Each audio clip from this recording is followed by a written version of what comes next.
Donc, nous allons, comme d'habitude, faire un petit résumé de ce que nous disions la fois dernière. Donc, je vous le rappelle, le Tanya est en train de nous expliquer comment on peut avoir comment on peut arriver au premier degré de Yira, la Yira Tata. Et on avait expliqué qu'il fallait réfléchir, avoir une réflexion. D'abord, pardon, il avait dit que pour y arriver, puisque tout ça venait de l'interrogation de base, comment se fait-il que le Moshe Rabbeinu parlant aux Juifs puisse leur dire finalement Dieu ne vous demande rien, seulement de le craindre. Que, bien sûr, avec la question de la Gemara, mais pourquoi la crainte, c'est une toute petite chose, ça n'est rien du tout. Et le Admour Azaken de citer encore la Gemara qui dit oui, pour Moshe Rabbeinu, c'est rien du tout. Alors bien sûr, le Tanya avait relevé ça en expliquant, mais on n'a pas répondu à la question. Parce que, oui, pour Moshe Rabbeinu, c'est rien du tout. Mais Moshe Rabbeinu ne parle pas pour lui-même, il parle aux Juifs, et pour eux, c'est pas rien du tout. Donc, finalement, ce qu'il dit, Dieu ne vous demande pas grand-chose, sinon de le craindre, eh bien, c'est quelque chose qui n'est pas compréhensible. Alors, le Admorazakan avait répondu, on va le dire très brièvement en quelques points, c'est que pour le degré de Moshe qu'il y a dans chacun, c'est-à-dire qui est Moshe? Moshe, c'est Raya Memna, c'est le berger fidèle, le Roé Neeman. Et donc, il fait le travail d'un Roé, d'un berger par rapport à son troupeau, c'est de le faire paître, de lui faire manger, absorber sa nourriture. Et faire absorber sa nourriture, ça veut dire quoi ici? Faire rentrer date. Parce que Moshe, c'est date. Moshe transmet la Torah, il donne la connaissance. Et il fait entrer date à l'intérieur de chacun. Date qui est très fort, puisque c'est avec cela qu'on rattache date, va Adam Yada et Rava. Adam a connu Rava pour montrer qu'il s'est attaché totalement avec elle. C'est pareil, le degré de date nous permet de nous attacher à la connaissance et donc nous attacher avec Dieu. Alors bien sûr, Moshe, c'est le Raya Memna. Et lui va nous donner des dates. Il va nous donner le degré de date en nous-mêmes. Et puis, il y a des étincelles de Moshe qui tombent dans chaque génération, chez les Chachamim de la génération, ceux qui sont chargés d'enseigner et de guider le peuple, comme il y en a qui viennent en nous et qui nous permettent de comprendre. Alors maintenant, pour réveiller tout ça, qu'est-ce qu'il y a? Il y a deux chemins qu'il faut avoir, bien sûr, en parallèle ou l'un après l'autre. Il y a d'abord rabaisser son corps, briser son corps, comme on va pas revenir sur l'idée, sans mortification, bien sûr, c'est pas ça qu'on parle, pas de jeûne, pas de choses comme ça, mais en remettant le corps à sa place, en disant comment il est, en lui faisant comprendre sa bassesse. Comme le Admoazaken a cité le fameux mot du Zohar, que si d'un corps ne sort pas la lumière de la Neshama, alors dans ce cas-là, comment on doit faire? Mais Vatchenle, on doit le battre, comme on frappe une pierre l'une contre l'autre pour faire sortir une étincelle. Et le deuxième chemin, parallèle, comme on a dit, à faire en même temps, c'est Idbonut, la méditation. La méditation, alors on a déjà dit, c'est une méditation exigeante sur la grandeur de Dieu et comment Dieu est dans le monde. Cette méditation-là, chaque dola, une grandeur. Alors, c'est pas une heure, c'est pas forcément une heure à mesurer, bien sûr. C'est une heure, ce n'est pas une heure à mesurer, c'est un long moment, très long moment, autant qu'il est nécessaire pour parvenir à faire, pour parvenir à réaliser ça, c'est-à-dire faire naître la crainte de Dieu dans son cœur. Alors, qu'est-ce que ça veut dire faire naître la crainte de Dieu dans son cœur? Eh bien, c'est qu'on doit d'abord voir, première idée à avoir en tête, Malé Kolaz Kvodo. Dieu rend sa gloire remplit le monde entier. Ça veut dire que où qu'on soit, quoi qu'un juif fasse, Dieu est là, l'entend et le regarde.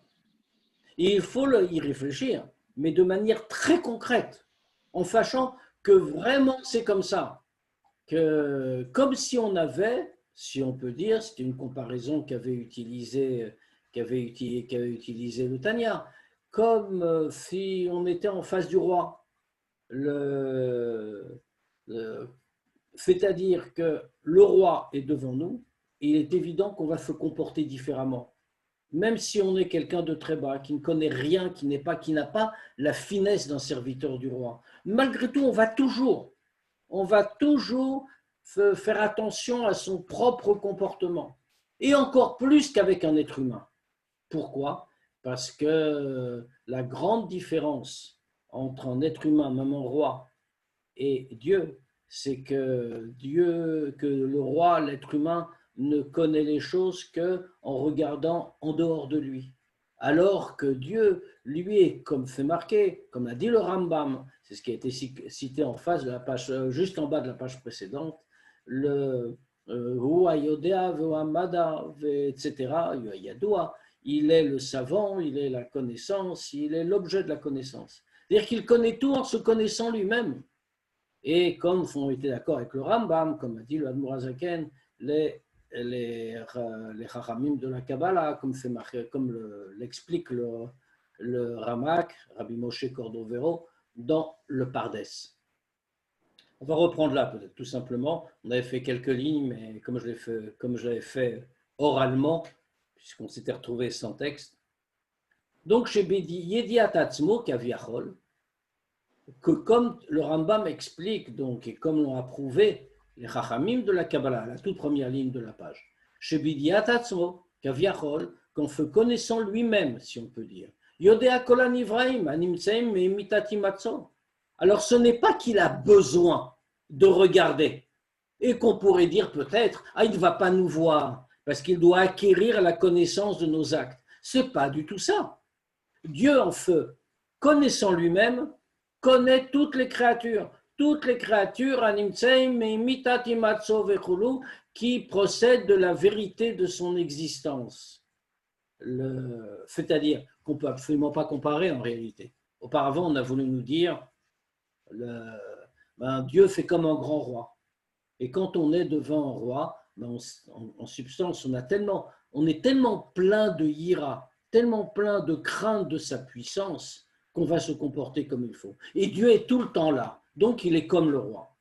En réalité, on a dit, c'est très peu ce qu'on est en train de dire quand on compare un roi. Parce que le roi, avec toute sa grandeur, même si c'est lui qui donne vie à tous ces sujets, comme c'est écrit dans Chassidut, mais malgré tout, il est un homme. Et donc, sa perception est très limitée. Pourquoi? Parce qu'il ne voit, il ne connaît qu'en observant ce qui se passe à l'extérieur. Alors que le Dieu, lui, ne sait pas en regardant à l'extérieur, il le sait en se connaissant lui-même. Donc, littéralement, rien ne lui est caché. C'est-à-dire, où qu'on soit, au plus profond de chez soi, dans la cachette la plus inviolable, et quoi qu'on fasse, et même en faisant semblant, de toutes les façons, Dieu le sait. C'est à ça qu'il faut réfléchir. Alors, pourquoi est-ce qu'on a donné on a employé une métaphore sur le roi qui en réalité est très réductrice? Tania vient nous dire Rak chez Machalze, Einoela le Shakech et Taozen. Le machal n'a été donné que pour satisfaire l'oreille, fait qu'elle peut comprendre. Aval bemetan la machal domé l'inimshal klal. Parce que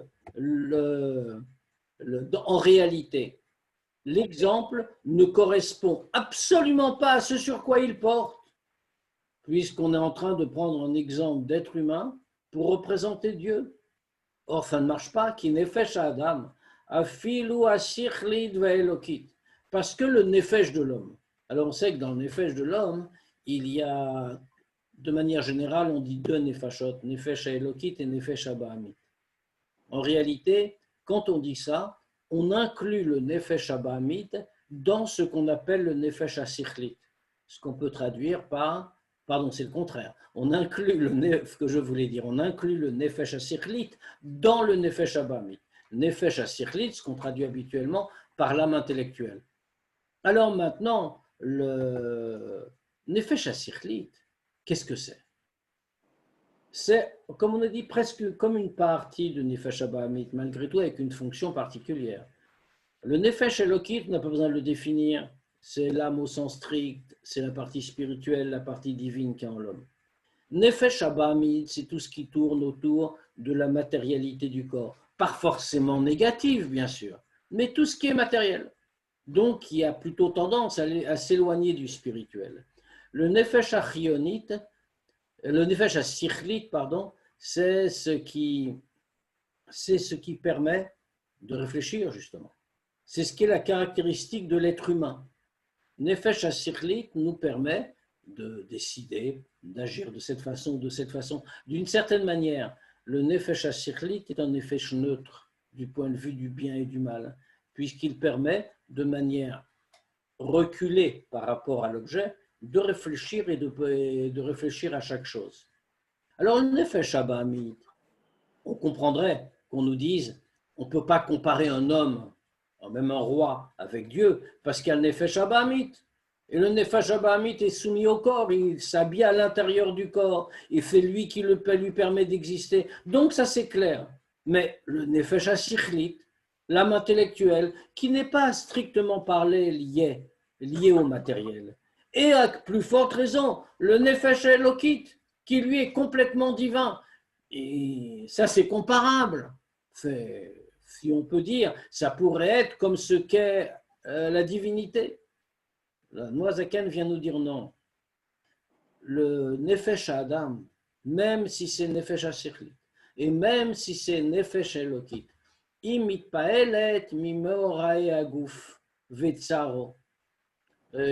malgré tout, ils sont influencés, ils sont touchés par ce qui arrive au corps, par la douleur du corps, par exemple.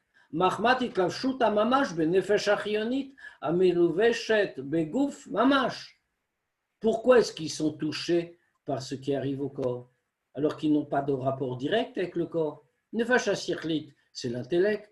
Nefesh Elokit, c'est l'âme divine. Pourquoi donc y aurait-il un rapport avec le corps au point que tout cela va avoir une influence sur eux? Eh bien, c'est parce que dans tous les cas, ils sont habillés dans le Nefesh Achionit. Et c'est obligatoire. Pourquoi habillés dans le Nefesh Achionit, c'est-à-dire le Nefesh Abahamit? La différence entre Nefesh Achionit et Nefesh Abahamit, c'est une nuance en réalité. C'est à peu près pareil. On peut, et d'ailleurs, souvent dans le Tanya, on emploie l'un pour l'autre et inversement parce qu'il n'y a pas de différence vraiment. Nefesh Abahamit, on le traduira par âme animale, Nefesh Achionit par âme vitale, c'est-à-dire ce qui permet matériellement de vivre. Ce qui est un peu la définition du Nefesh Abahamit à quelques nuances près. Or, le Nefesh Achionit, qu'est-ce que c'est? C'est Amelo Veshel Begouf, c'est ce qui est habillé dans le corps. Et c'est absolument nécessaire, puisque sinon nous ne pouvons pas vivre. D'une certaine manière, quand on fait une mitzvah, on a aussi besoin du Nefesh Achionit. Prenons un exemple très simple. Quand nous mettons nos téphilines, nous avons besoin pour cela de bouger le bras, pour les mettre sur le bras gauche par exemple. Eh bien, dans ce cas-là, pour bouger le bras, il faut que nous fassions appel à une certaine force, une certaine vitalité qui l'anime. Or, cette vitalité, c'est celle du Nefesh Achionit. C'est-à-dire que toutes les actions de l'homme, y compris les actions intellectuelles, si l'on peut dire, et les démarches spirituelles, doivent passer par le Nefesh Achionit. Donc, automatiquement, puisqu'ils doivent passer par le Nefesh Achionit, alors ils doivent être influencés par ce que ressent le Nefesh Achionit, qui lui est habillé dans le corps. Aval, Akadosh Baruch Hu eino mitpael chas v'shalom, mimorae haolam v'shinuyav. À quoi ça correspondrait par rapport à Dieu? Si nous comparons, si on peut dire, la situation de l'homme, même du roi, à celle de Dieu, à quoi on pourrait comparer? On dirait, de la même façon que le Nefesh est habillé dans le corps de l'homme, ainsi, c'est ce qu'on vient d'expliquer pour appliquer la métaphore, ainsi, Dieu est habillé à l'intérieur de l'univers qu'il a créé. Il remplit l'univers comme l'âme remplit le corps. Donc, on aurait pu appliquer la même chose, c'est-à-dire, d'accord, Dieu connaît tout parce qu'il se connaît lui-même. Pourquoi? Parce que, tout simplement parce qu'il remplit l'univers comme l'âme remplit notre corps. Mais donc, puisque l'âme va être touchée par les événements du corps, comme on vient de le dire, même le Nefesh Elokit, et même le Nefesh Asirlit, vont être touchés par ce qui arrive au corps, puisqu'ils dépendent du Nefesh Achionite.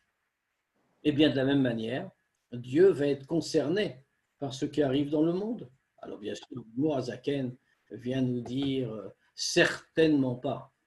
Le Akadosh Baruch Hu n'est pas du tout influencé, Chazve Shalom, pas du tout touché par les événements du monde et par les changements qui s'y produisent. Velo me'olam atzmo, et même pas par le monde lui-même en dehors des changements qui pourraient s'y produire. Shekulam einan poalim bo shinui Chazve Shalom, parce que rien de tout cela ne peut introduire un changement chez lui. Comme il est écrit, bien sûr, que Dieu dit lui-même, Ania vayelo shaniti, moi Dieu je n'ai pas changé. Kodem shenivra olam, va'achar shenivra olam. Ce qui veut dire que le monde en lui-même, ou les événements qui s'y produisent, n'ont littéralement aucune influence sur lui. Veine, on va aller jusqu'aux 2 points.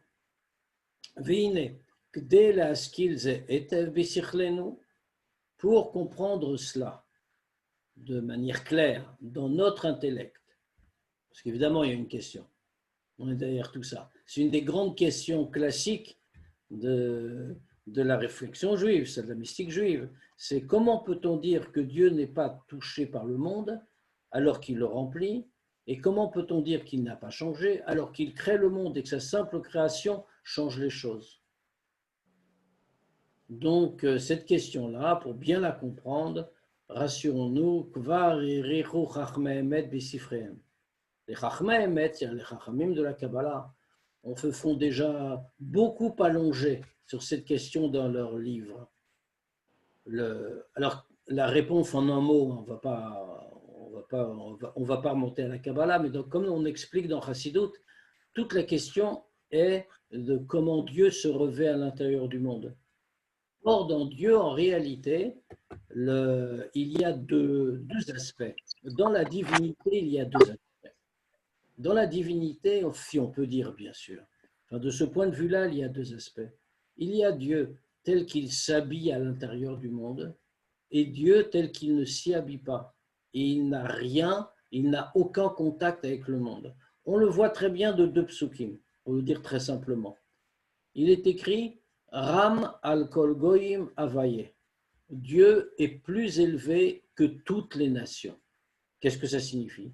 Dieu n'a pas de contact avec le monde, si l'on peut dire. Avec sa propre création, il est beaucoup plus élevé. Comme il est écrit, Ala shamayim kvodo.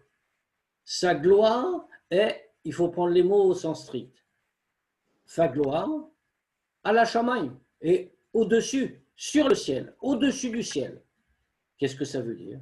Même le degré qu'on appelle ciel, qui est donc le degré très élevé du spirituel, qui n'est pas le degré de Eretz, plus bas, eh bien, la gloire de Dieu est au-dessus. Et, qu'a-t-on dit? On n'a pas dit l'essence de Dieu, on s'est contenté de dire Kvodo, sa gloire.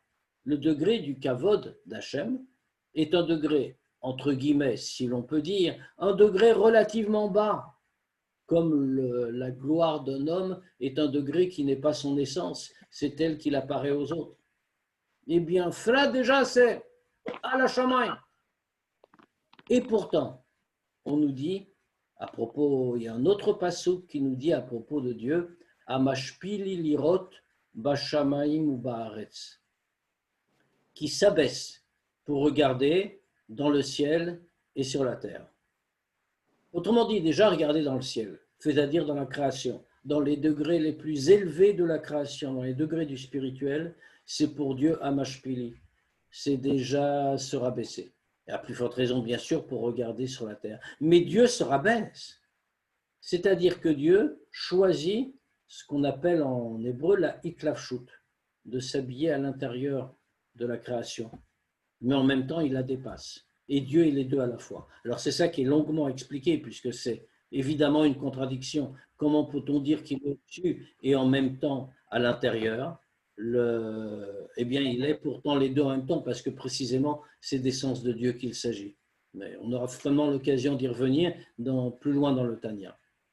Mais on s'arrête là parce que de toutes les façons, nous n'avons pas besoin de ces explications. C'est ce que nous dit le Tanya. Ar kol Israël ma'aminim bnei ma'aminim. Mais tous les Juifs sont des croyants et des fils de croyants. C'est-à-dire, encore une fois, hein, c'est intéressant l'expression. On ne dit pas que les Juifs sont ma'aminim, sont des croyants. On nous dit que non seulement ils sont croyants, mais ils sont bnei ma'aminim, fils de croyants. Si j'ose dire pour eux, la Emouna n'est pas une affaire d'opinion, c'est une affaire de génétique. C'est pour ça qu'ils sont bnei ma'aminim. Ils ne sont pas seulement des croyants à titre personnel, mais ils sont des bnei ma'aminim, des fils de croyants. Ils l'ont hérité de leurs ancêtres. Bli shum chakirat sechel enoshi, sans qu'il y ait besoin de la moindre recherche de l'intellect humain. Veomrim, et donc sans avoir toute la réflexion qu'il y a par ailleurs, parce que malgré tout, il faut savoir, il faut comprendre, il faut étudier, mais malgré tout, a priori, on n'en a même pas besoin. Et si on le fait, c'est parce qu'il faut aussi, mais ce n'est pas nécessaire. Veomrim, et tous les juifs, sans aucune recherche intellectuelle préalable, parce que simplement dans leur nature, ils ont la Emouna. Veomrim, et ils disent Atawat shelo nivra olam vecholu. Tu as été avant que le monde a été créé, etc. Kenal Perek Raf, comme on l'a longuement expliqué dans le 20e chapitre du Tanya. C'est-à-dire qu'en réalité, il s'agit ici purement d'une émouna transmise de génération en génération par nos ancêtres depuis Avraham Avinu, comme on a déjà expliqué. Avraham Avinu, c'est celui qui découvre la émouna, qui découvre la foi en Dieu, découvre Dieu. Et quand il découvre Dieu, alors ça devient pour lui une partie de son essence, une partie de ce qu'il est profondément. Ce qui veut dire qu'Avraham Avinu, puisque ça devient une partie de son essence, le transmet par définition à sa descendance. Prenons un exemple très simple. Un être humain ne transmet pas forcément ses opinions. Un père a un fils, et le fils peut penser exactement le contraire de son père. Et la transmission n'est pas obligatoire. Alors qu'un père, quel qu'il soit, ne peut engendrer qu'un être humain. Quelqu'un qui a la forme d'un être humain, il ne peut pas engendrer quelqu'un d'autre. Pourquoi? Parce que son essence, c'est d'être un être humain. Donc, il n'engendrera qu'un être humain. De la même manière, il ne peut pas transmettre les opinions, parce qu'une opinion, ça change. Ce n'est pas lui, ce n'est pas son essence, quelque chose d'acquis. Pour Avraham Avinu, toutes ses descendants sont obligatoirement des êtres humains, bien sûr. C'est un homme, il ne peut engendrer que des hommes, mais également, pour lui, il ne peut engendrer que des hommes dotés de Emouna, parce que la Emouna est une partie de lui-même. Donc les Juifs sont effectivement bnei ma'aminim. Et ils le disent sans réflexion, même si la réflexion vient ensuite, comme on l'a expliqué avant. Veine. Donc une fois qu'on a posé tout cela, qu'on a précisé ces points-là, donc on comprend que finalement Dieu est vraiment en face de nous. Il remplit le monde et ce n'est pas contradictoire avec son infini. Il n'est kol adam Israël yiye misheye. Et donc tout homme, qui qu'il soit, sheyitbonen basé shak dola bechol yom, quand il va méditer à cela, une grandeur. Alors comme on a dit depuis le début, la grandeur, ce n'est pas spécifiquement une heure, mais c'est un très long moment, autant que nécessaire, jusqu'à ce que son cœur s'éveille à la divinité, à la présence de Dieu devant lui. Alors, chaque dollar, et Bechol Yom, la demande c'est Bechol Yom, chaque jour. Alors, Tanya ne précise pas à quelle heure. Il y a eu d'autres endroits dans le Tanya qu'on a déjà traversé, où le Tanya dit qu'il y a des moments privilégiés, pour la Tchouva par exemple. Il nous a parlé du Tikkun Chatzot, il nous a parlé du moment de Tikkun Chatzot, de l'heure de Tikkun Chatzot. Mais ici, il ne s'agit pas uniquement de cela. Ce n'est pas l'heure de Tikkun Chatzot qui compte. C'est n'importe quel moment de la journée, au moment où on peut. Chaque dollar. On va voir qu'après, l'Admorazaken va dire que même moins que chaque dollar, ça n'a pas le même résultat, mais ça peut quand même être utile. En tout cas, chaque jour. Alors, à quoi il va réfléchir?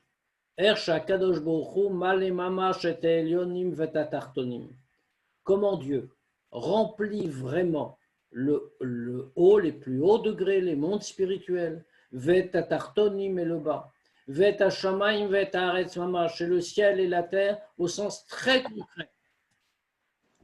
Malekol haaretz kevodo, mamash, il remplit vraiment la terre de sa gloire. C'est-à-dire qu'il faut le prendre au sens strict. Dieu est présent là où on parle. Il est présent quoi qu'on fasse. Et que fait-il?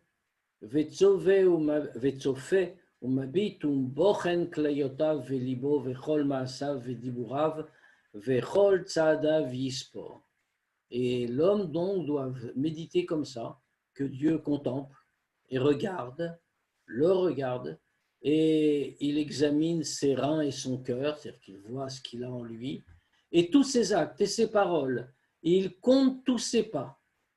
C'est-à-dire que littéralement, l'homme n'est jamais seul. Dieu est toujours présent. Et cela, quoi qu'il fasse, il n'y a aucune action, c'est la conséquence de tout ce qui a été dit avant, il n'y a aucune action qu'aucun homme fasse qui soit étrangère ou hors de la divinité. Azaï. Alors quand un homme réfléchit à ça, Tikava belibo ayira lechol ayom kulo. Alors ça va se fixer dans son cœur. La crainte de Dieu pour toute la journée. Pourquoi? Il va peut-être oublier. Parce qu'effectivement, l'homme n'est que l'homme. Il a plein de choses en tête. Et même s'il semble que ce soit extraordinaire, mais il aura peut-être cette émotion comme cela sur le moment. Mais ensuite, le jour va passer. Alors que va-t-il faire? Ksheyarzor, vidbonen bazé, afilu bidbonut kala bechol et ou bechol sha. Alors, quand il va recommencer, il va revenir et réfléchir encore sur ce sujet-là, même idbonenut kala, même une petite méditation. On ne parle pas de grand effort qu'il vient de faire. On a dit chaque dollar, c'était très grand. Non.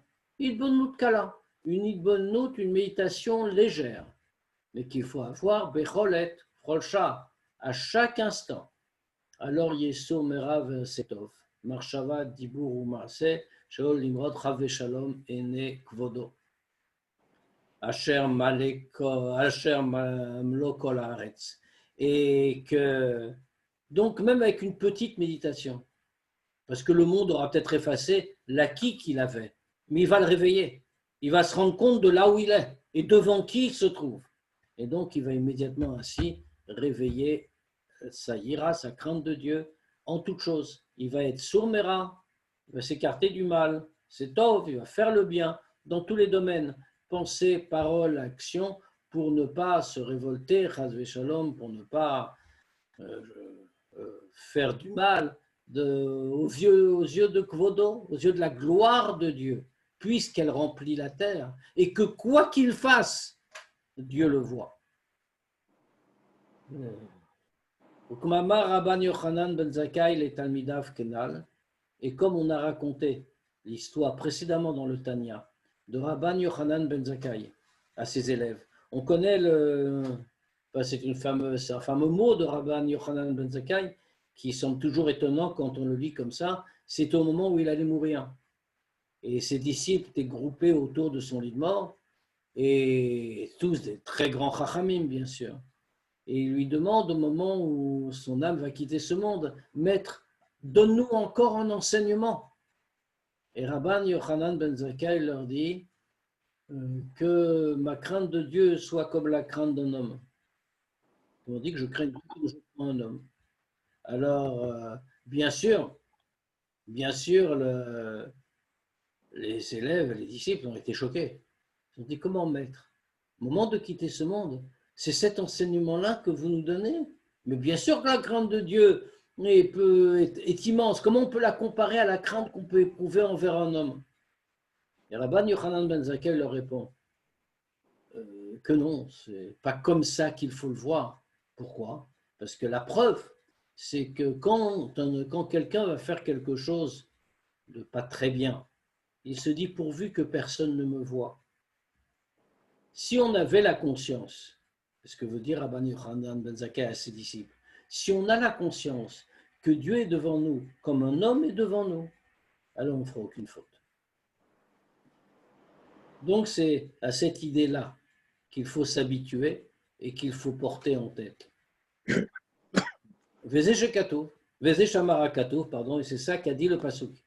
Kim le yira et Hashem Elokecha. On te demande que de le craindre. La lechet bechol drachav, d'avancer dans tous ces chemins. Parce que quel est le but de la yira en question? La yira est un peu ce dont on parle depuis le début. C'est yira tata, le premier degré de yira, le premier degré de crainte de Dieu. C'est pour ça qu'ici on nous dit, on te demande uniquement le yira et Hashem Elokecha, de craindre ton Dieu. La conséquence, la lechet bechol drachav, pour avancer dans tous ces chemins, que ça c'est la crainte de Dieu qui amène à l'accomplissement de ces mitzvot, c'est-à-dire Surmera ve'asetov, toutes les mitzvot, qu'elles soient les interdictions, Surmera s'écarter du mal, ou les commandements, les obligations, ve'asetov, faire le bien. Vehi yiratata, et c'est le tout premier degré de Yira, puisque c'est en vérité le devoir de chacun, c'est le devoir de chaque juif de se comporter de cette façon. C'est donc véritablement Yiratata, le tout premier degré. Ou les gabé Moshe. Maintenant, par rapport au degré de Moshe, puisque c'est Moshe qui parle, effectivement, comme on a dit, Miltazotarte, c'est une petite chose. Mais quand on dit par rapport à Moshe, c'est-à-dire quoi? C'est-à-dire par rapport Dehainu legabé prinatadat, shebechol nefesh misrael, à Elokit. Par rapport au degré de date, puisque comme on a rappelé très brièvement tout à l'heure, Moshe Rabbeinu, Raya Memna, il est le berger fidèle, et qu'est-ce qu'il nous donne? Il nous donne le date. Il nous donne le date, il nous permet comme cela d'avoir cet attachement avec Dieu, au travers de date qui est l'attachement avec l'idée. Eh bien, dans ce cas-là, puisque nous avons cette force, dans ce degré de Moshe, le degré de date qu'il y a dans le Nefesh Eloki de chaque juif, pour ce degré, Milta Zotarti Kenal, c'est une petite chose. Donc finalement, il suffit de faire surgir de nous-mêmes le degré de date du Nefesh Eloki, qui est le degré de Moshe que nous avons en nous-mêmes, et dans ce cas-là, ça devient vraiment quelque chose de très simple à réaliser. Alors, pourquoi date spécialement? Chez Adat, ou Amekacher Matspune Binat Alev, El Prinat Giloui Bemarshava. Parce que le date, qu'est-ce que c'est? Eh bien, le date, c'est ce qui permet d'attacher ce qui est tout au fond du cœur avec le degré de Giloui, le degré dévoilé, Bemarshava Mamash Kadoua le Yodechen. Puisque nous avons tout cela dans ce qui est au fond de nous, dans notre cœur, donc qu'est-ce qu'il faut faire? La yira tata peut être une simple yira sirlite, une yira intellectuelle. Comment est-ce qu'on l'a fait naître? Et on l'a fait naître ici, cette yira. Par la réflexion, par la méditation, une méditation très simple, sur le fait que, par définition, Dieu est en face de nous, il est avec nous constamment, voit tout, entend tout, etc. On est en sa présence constante. Or, pour parvenir à ce que ça nous influence, cette idée-là, il ne faut pas que ça reste enfoui en nous. Il faut que ça monte dans notre compréhension, dans Marshava, dans la pensée. Et ainsi, ça va influencer nos actes. Or, tout ça est possible par le degré de date. Ce degré-là va descendre en nous-mêmes. Nous allons le faire ressortir. Et c'est plus facile de le faire ressortir à partir de l'existant plutôt que de le créer de toutes pièces. Donc, nous allons le faire sortir en nous-mêmes. Et de cette manière-là, nous allons le faire se révéler consciemment dans notre pensée pour que de notre pensée, ça puisse influencer notre action. Veodzot. Et encore une autre chose qu'il faut rajouter pour compléter l'effort spirituel que nous avons à faire. Yiskor, on va se souvenir. Ki kmo shebemeler basar vadam, que comme pour un roi humain, ikara ira imepnimiuto vechayuto velo megufo. On comprend très bien. Si on reprend la métaphore du roi, eh bien, pour un roi, comment le craint-on? Pourquoi craint-on un roi? On entre devant le roi et, et on est plein de crainte devant lui. Pourquoi? De quoi a-t-on peur? On a peur de ce qu'il est en tant que roi, c'est-à-dire de ce qu'il est en profondeur, de sa vie royale. Vélo migoufo, ce n'est pas de son corps qu'on a peur. Pourquoi? La preuve, parce que si on prend le roi, si on va voir le roi alors qu'il est en train de dormir, qu'est-ce qui se passe? On n'éprouve aucune crainte devant lui. On est devant lui, c'est un homme qui dort. En revanche, si on va dans sa salle du trône, alors là, il agit en tant que roi et on a peur de la personne du roi, mais pas de son corps. Encore une fois, s'il s'endormait dans sa chambre, on n'aurait pas peur de lui. Donc, ça veut dire quoi?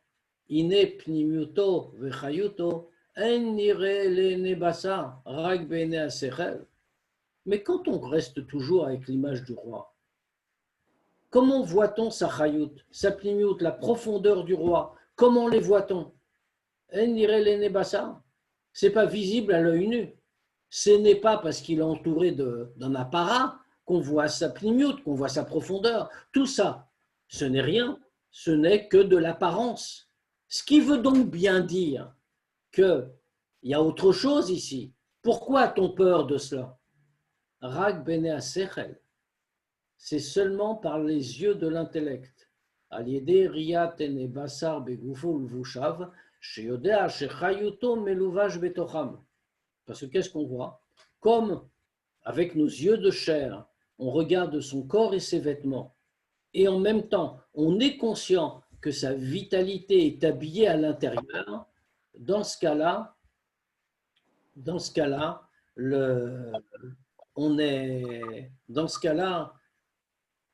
on est impressionné et on éprouve de la peur. Mais tout cela, encore une fois, c'est sans avoir rien vu de la cause de la peur. Alors on comprend très bien tout de suite ce qu'il veut dire, où va le Tania.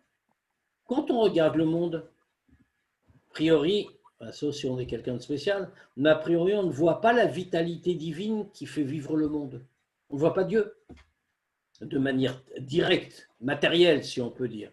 On ne le voit pas. Donc qu'est-ce qui se passe?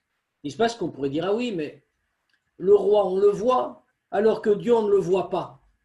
Ici, l'Admour Azakan ne dit pas du tout. Le roi, on ne le voit pas non plus, parce que ce n'est pas de son corps qu'on a peur. Quand il est endormi, on n'a pas peur, mais on a peur de sa pnimut, de la profondeur, de sa chayut, qui est habillée en lui.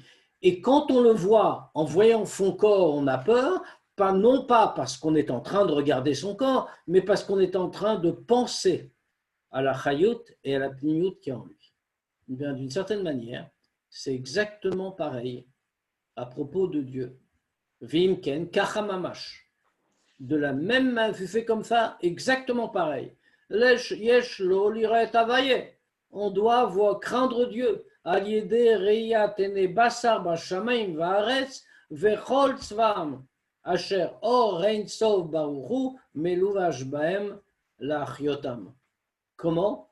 Pas quand on va regarder avec nos yeux matériels, on va regarder le ciel et la terre et tous les astres dans le ciel, que le Or Ein Sof Baruch Hu établit à l'intérieur, il les fait vivre. Autrement dit, c'est comme quand on regarde le roi, on ne voit pas sa pnimiut, on voit son corps. Quand on regarde le monde, on ne voit pas Dieu, mais on voit ce qu'il nous montre. Autrement dit, il est à l'intérieur et c'est lui qui les fait vivre. Et il va préciser d'ailleurs dans la note en marge. Agar. Vegam nire beriat ha'ayin, shehem betelim leoro yitbarech. Et on voit même, quand on regarde les astres, on voit même avec les yeux matériels qu'ils sont complètement annulés devant la lumière de Dieu. Bishtachavotam kol yom klape ma'arav beshkiatam. Quand ils vont se prosterner devant Dieu, quand les grands astres, le soleil, la lune, vont se coucher vers l'ouest. K'mamar Hazal, al-pasuk utzva hashamayim lecha mishtachavim, comme les Chachamim commentent à propos du pasuk que les armées des cieux, autrement dit les astres, se prosternent devant toi, les Chachamim commentent Shashrina bemarav, parce que la Shrina se trouve à l'ouest. Et c'est pour ça que concrètement, le soleil apparaît à l'est et se couche à l'ouest, parce que comme la Shrina est de ce côté, et les astres vont de ce côté dans un mouvement constant de prosternation. Ou derech ishtachava ou bitul, c'est dans une façon de prosternation et de soumission. Veine, gam mi shelora et amelech meolam. Maintenant, même celui qui n'a jamais vu le roi de sa vie, veino makiro klal, et qui ne connaît pas le roi, il ne fait pas qui c'est, afal piken, mais malgré tout, que chez Niknas le Chatzar Melech, quand il entre dans le palais du roi, à la cour du roi, Veroé Sarim Rabim Venir Badim Mishtachavim Liishechad, même s'il ne sait pas qui est le roi, mais il voit que à la cour du roi, il y a des princes, des seigneurs très élevés qui se prosternent devant un homme. Même s'il ne sait pas que cet homme-là, c'est le roi, il va comprendre qu'il se passe quelque chose. Tipolala vemava fachad. Immédiatement, il va être saisi de crainte devant cet homme. C'est la même chose quand on regarde les astres, qui sont pourtant des grandes puissances matérielles, qui se prosternent devant Dieu, même si on ne connaît pas le roi, on est pris de crainte. Il y a le rabbi précédent une fois qui racontait que, à propos de Rabbi Zossia Manipoli, qui était un très grand tzaddik du temps du Admor HaZaken, c'est un de ceux qui ont donné la préface à Otania d'ailleurs. Eh bien, il y a eu deux tzadikim à qui le Admor HaZaken a demandé une préface, et un des deux, c'était Rabbi Zossia Manipoli. Et on raconte à son sujet qu'un jour, il est sorti dehors, et puis il s'est mis à regarder les étoiles. Et c'était le soir, il a vu les étoiles, et quand il a vu les étoiles, il a commencé à réfléchir.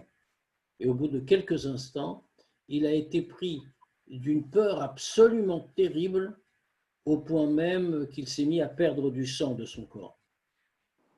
Et le rabbi précédent raconte cette histoire et explique à ce sujet qu'en réalité, qu'est-ce que ça veut dire? Pourquoi il s'est mis à perdre du sang en regardant les étoiles? Depuis quand quelqu'un a peur devant des étoiles? Pourquoi est-ce qu'il a eu peur? Que la crainte avec quoi pour cause? Et le rabbi précédent expliquait que justement, il s'était mis à réfléchir sur le Créateur qui anime les étoiles et sur le fait que les étoiles vont se coucher pareil, que les astres vont se coucher à l'ouest et se prosterner devant Dieu. Et donc, en voyant toutes ces grandes forces qui se prosternent devant le Créateur, alors il a été pris d'une telle terreur, d'une telle crainte de Dieu, qu'à ce moment-là, il n'a pas pu se retenir et il s'est évanoui, il a perdu du sang, etc., etc. Et donc, ça veut dire, bon, bien sûr, c'est un très grand tzaddik, c'est Rabbi Zossia Manipoli, mais ça veut dire que chacun peut, en réfléchissant au monde, en regardant le monde autour de lui, voir comment Dieu est à l'intérieur et ainsi ressentir cette grande crainte.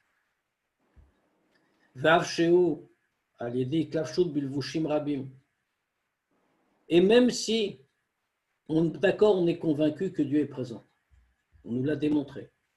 Mais tout ça, c'est avec il s'habille dans de nombreux vêtements. Mais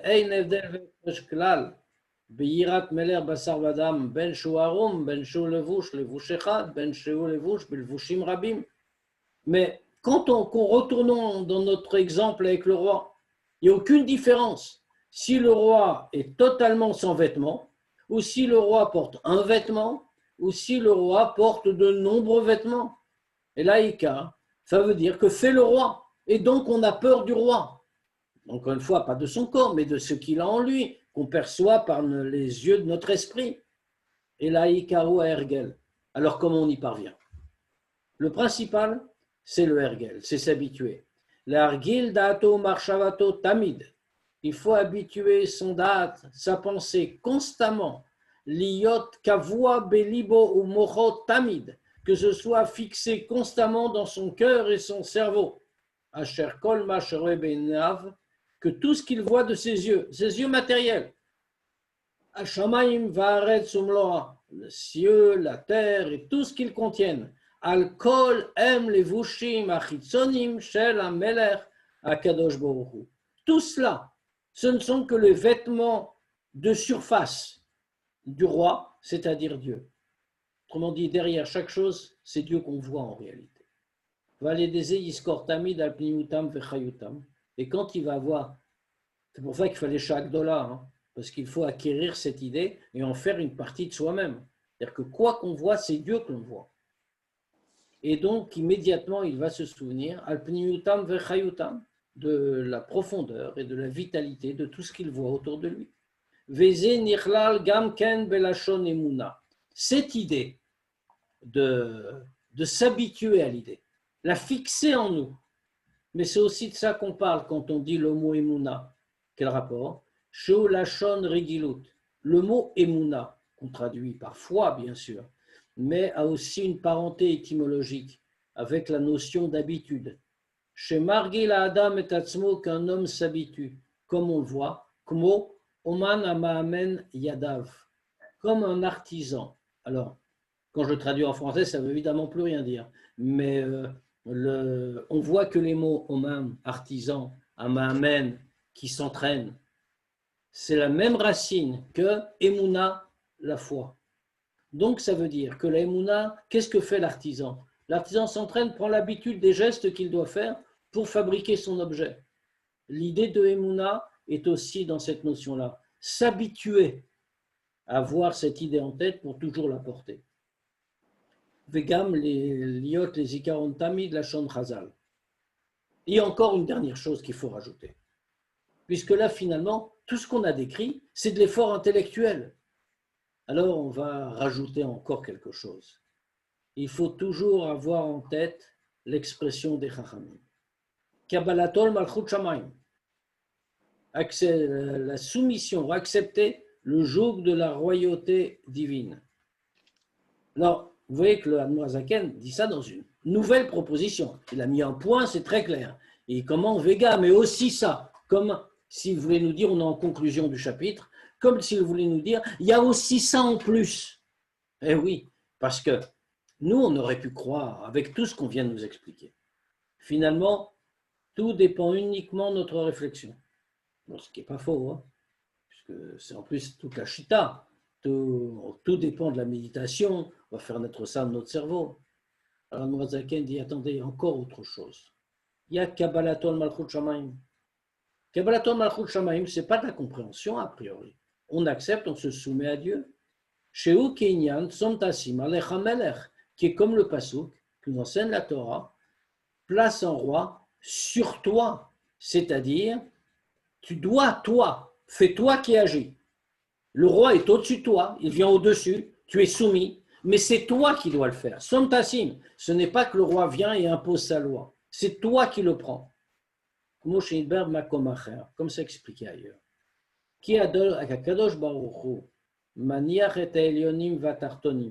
Parce que Dieu laisse les mondes spirituels, les mondes supérieurs, vatartonim, et les mondes inférieurs, malchuto alenu, il unit sa royauté avec nous. Vanachnu mekablim, et nous acceptons. Voilà, je reprends le partage d'écran pour la deuxième page, qui est là.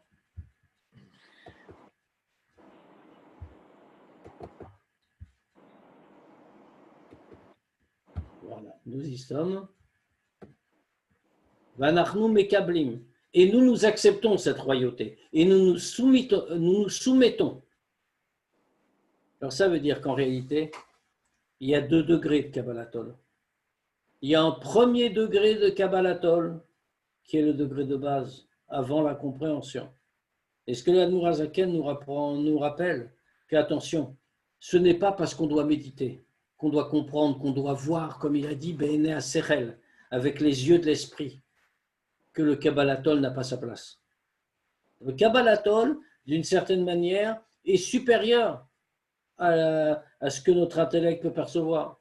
Pour une raison évidente, c'est que même si on est l'homme le plus intelligent que la Terre ait jamais porté, de toutes les façons, notre compréhension, notre méditation ne seront jamais que des compréhensions et des réflexions de créatures.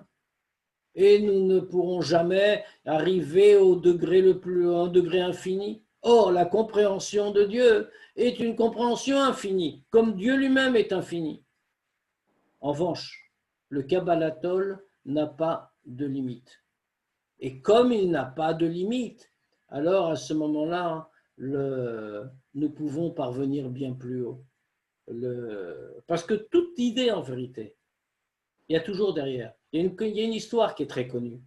Il y a un jour une discussion entre le Admour Hazaken lui-même et Rabbi Menachem Mendel de Horodok, qui était le maître du Admour Hazaken.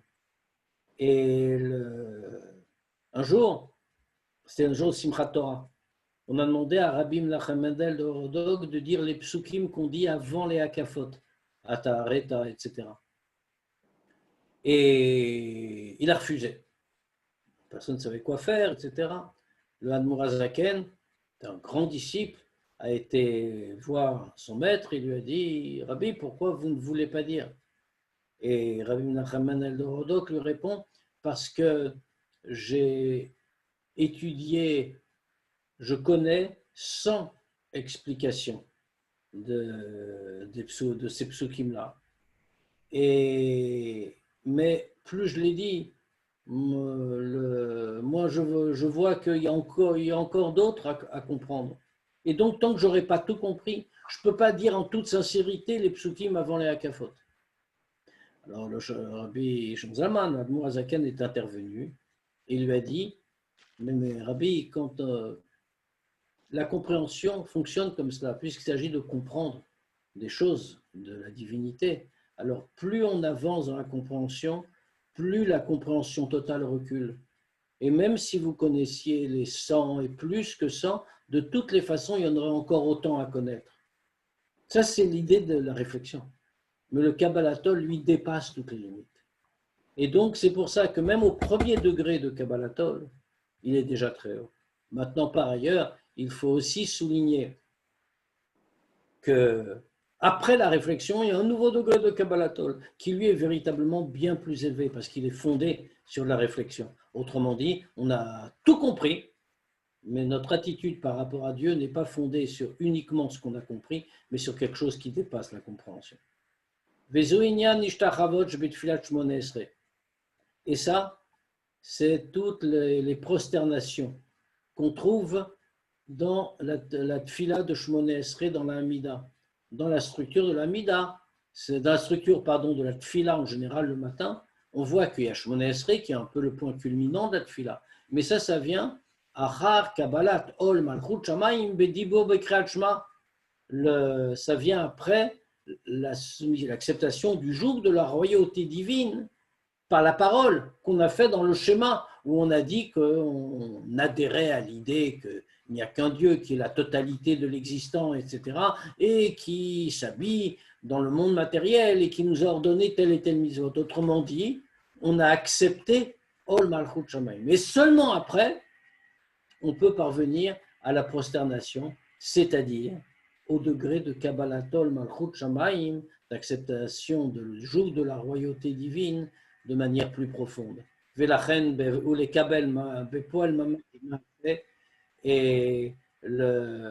Et d'accepter ensuite concrètement dans l'action tout cela. Vous voyez que c'est très curieux pour finir. Vous voyez que c'est très curieux que le Admour Hazaken termine un chapitre par Kmoshnid Baer, pas Kmoshkatouf, Kmoshnid Baer Makomacher, comme c'est expliqué ailleurs. Autrement dit, souvent, quand le Admour Hazaken fait ça, il nous renvoie un texte. Il nous dit comme c'est écrit à tel endroit, souvent même d'ailleurs en nous donnant la référence précise. Il nous montre ainsi qu'on va compléter la connaissance acquise ici par ce qui est expliqué ailleurs. Ici, pas du tout. En plus, c'est une fin de chapitre. Il termine comme c'est expliqué par ailleurs. Mais parce qu'on rentre en vérité dans la même idée. On a tout étudié, on a tout compris. On connaît la méditation, on sait ce qu'il faut faire, on sait aussi qu'il faut avoir Kabbalatol et qu'on va tout rechercher, tout avoir. Donc même là, même au degré de Kabbalatol auquel nous sommes arrivés, nous pourrions penser que ça y est, on a fait le tour de la question. Alors l'Admorazaken nous prévient tout de suite.